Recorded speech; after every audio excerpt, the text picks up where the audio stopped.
everyone. Welcome back to the channel. I am Dr. Gaurav, and today we are diving into an important pediatric condition that every medical student, doctor, and even parents should know about. It's Kawasaki disease. You may have heard it's called mucocutaneous lymph node syndrome.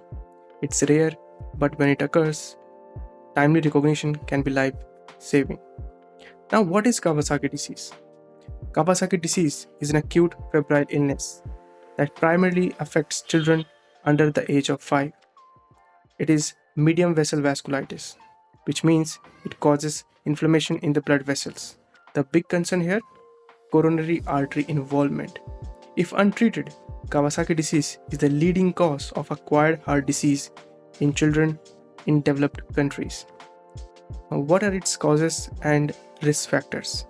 The exact cause is still unknown, but it is believed to be an abnormal immune response, possibly triggered by infections in genetically susceptible children. Risk factors include age, mostly under the age of 5 years.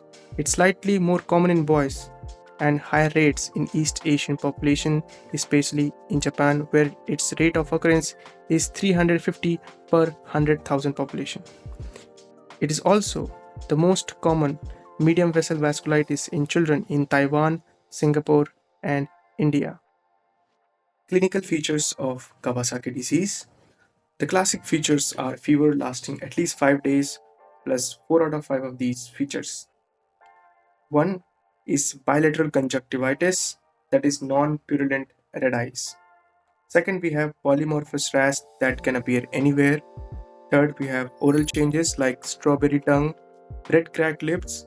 Fourth, changes in extremities like swelling, redness, peeling of skin in palms and soles. Fifth, cervical lymphadenopathy, which is usually unilateral, more than 1.5 centimeters. Now you can remember it as the mnemonic crash and burn on Kawasaki, where C is conjunctivitis, R is rash, A is adenopathy, S is strawberry tongue, H is hand and foot changes like erythema, peeling of skin, burn is for fever. Now, what's the cause of worry in Kawasaki? Kawasaki disease can damage the heart.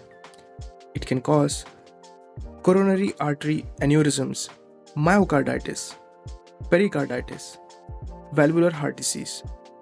Without treatment, around 25% of children can develop coronary complications. However, with proper treatment, this risk drops to less than 5%. Since it's a clinical diagnosis, the test mainly support and assess complications rather than confirm the condition. First, basic blood work is done. A complete blood count often shows an elevated white blood cell count with neutrophilia. Hemoglobin may be slightly low due to inflammation, and thrombocytosis typically appears after the first week of illness. Inflammatory markers like ESR and CRP are usually raised and help in both diagnosis and monitoring. Liver function test may show mildly elevated transaminases, and hypoalbuminemia can also be seen.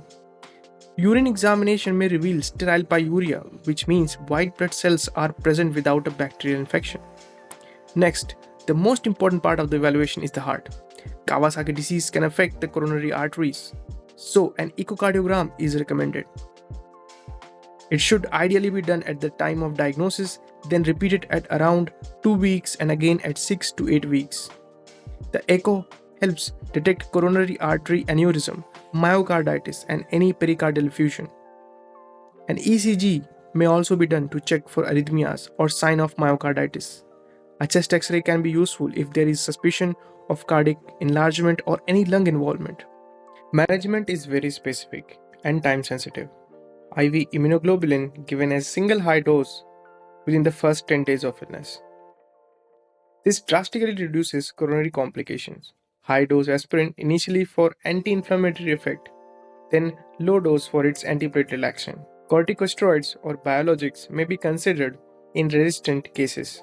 And of course, long-term follow-up with cardiology is essential. Most children recover fully if treated early, but delayed diagnosis can lead to lifelong cardiac problems. So remember, a child with persistent fever and mucocutaneous changes should always make you think of Kawasaki disease. Early recognition, early treatment, better outcomes. So thanks for watching. If you found this helpful, don't forget to like, share and subscribe. I'll be making more videos simplifying complex medical topics. So stay tuned.